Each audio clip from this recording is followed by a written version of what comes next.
You're listening to Styles. Hey Wes, how you doing? I'm good. And yourself, sir? I'm doing great. Well, good, man. Good morning to you. And I just want to start off by saying this new Polkamania, man, congratulations on the release. And what a great song. You did. Thanks, man. Yes, you're welcome. Knocked it out the park. 4 minutes and 6 seconds of absolute pure joy. And I got to also give you credit on the WAP part of it because you had me rolling there. Yeah, you're messing with some. Bring a bucket and a mop for this. Yeah, I figured that had to be in the polka medley, but I was like, how am I gonna? Is there any part of this song I can actually say on the radio? And I had to censor a couple little things here and there.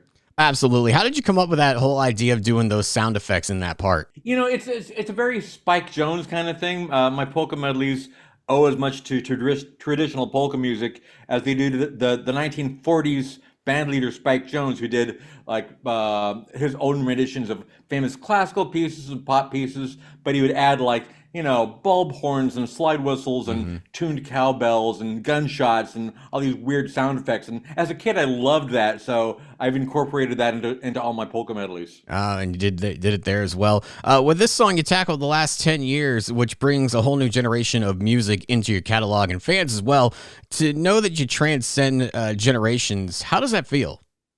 It feels pretty nice. I mean, it's a nice thing to be able to have a fan base that extends decades like that. If you go to one of my concerts and look out into the audience, I mean, there's everybody from embryos to dead people. It's the whole gamut.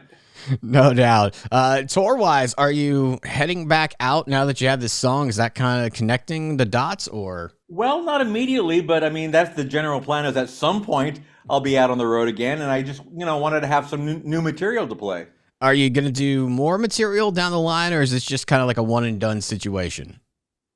Well, both. I mean, this is not. I'm not putting out any more traditional albums, and I'm not going to be doing that anytime in the near future. But I'm not retiring, obviously, and the next time I have an idea that I want to put out into the world, I'll do it. Very good. You said you're not going to do traditional albums. Is it just going to be, I think you said singles it was 10 years ago, but do you think maybe like an EP, like 4 or 5 songs in one shot, or is it just going to... I certainly wouldn't rule that out. I mean, I think that's what I said back in 2014, singles and EPs. Okay. So just whatever seems to work. I mean, last year I put out the soundtrack to my movie Weird the Al Yankovic Story, and that was like a double LP. And it had a new original song on it called Now You Know, and some re-recordings of some of my hits that were in the movie. So, just whatever project happens to merit it, I'll do that. And speaking of projects, you've been working on a lot of stuff in the last decade, film, TV, even some voice work. What is it about voice work that you find the most rewarding? I just love doing voice acting. You don't have to get dressed or comb your hair. You can show up naked in the studio. It's totally fine. And it's the kind of gig that it's hard to get. Everybody wants to do voice work. It's a very popular occupation. So I figured I had to become famous first, and then I could get voice acting gigs. Have you had a favorite role there that you've enjoyed so far? Oh, they've all been really fun. My only starring role has been Milo Murphy's Law, where I got to play Milo Murphy. And for those that don't know, it's an animated show from the creators of Phineas and Ferb, and it's on Disney Plus, I believe, at the present time. So that was a lot of fun to do. But I love any kind of voice acting job. It's really a kick for me. Is there anything in the realm of acting you haven't done yet that you want to do? Oh, I'd like to do more TV and feature films. I can't talk about what I'm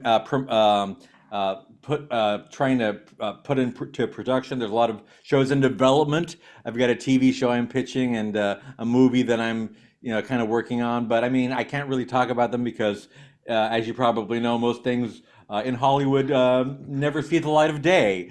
And I usually wait till something's at least greenlit before I talk about it publicly. Absolutely. Speaking of things not seeing the light of day, have there been songs in your career that are just sitting in the vault that for one reason or another have never seen the light of day? Not really. I mean, I've had a lot of ideas which, either didn't get cleared or I didn't think they were good enough to make it into an entire song. So there are a lot of things that didn't quite make the cut and never got to the studio. But once I'm in the studio, everything that I've recorded, I think pretty much has come out. Okay. We know some of the stories about the clearances, like Kurt Cobain asking you if Smells Like Nirvana was going to be about food and what have you. Are there any other interesting tales about getting the clearance on songs that we might not know? I mean, not really. I'm trying to think on Polkamania. No, I mean everybody was actually kind of happy to get the Weird Al treatment because it's been a while. I didn't talk to him directly, but my manager says that Billie Eilish and Miley Cyrus were both very happy, and Taylor Swift got back to us right away. I think the only person on this medley that didn't even return our phone calls was SZA. We wanted to do Kill Bill in the medley, and she just never returned our phone calls. Everybody else, though, was very happy to get the Weird Al treatment. There you go. You mentioned, not near retirement earlier in our conversation. Is there like a finish line for you in terms of maybe touring or even making music down the line? I mean, obviously not soon, but I still love what I do. I mean, I don't think there's any point in retiring if you're still getting a kick out of it. And I'm changing the business model a bit. Like I said, I'm not really doing albums anymore, but I'm still doing music. I still love performing live. We should be on the road at some point in the future. I'd love to do more TV and films and everything else. I mean, I just get a kick out of doing what I do. So I don't think I'd ever actually retire unless for some reason I had to. All right. Last question here then. What is the legacy of Weird Al that will live on? What do you feel that is? I'd like to be remembered as a person that wore nice shoes. That's the main thing. Awesome. Well, Al, I appreciate the time. I just want to say, a longtime fan. I grew up watching UHF. Bad Hair Day. I wore that CD out like you would not believe. And I appreciate all that you've done in your career. And I've been a longtime fan. And it's been an absolute pleasure talking with you. That was very sweet. Thank you, Wes. I appreciate that. You can find more interviews at wesstyles.com and follow me across all the socials. It's Wes Styles Radio.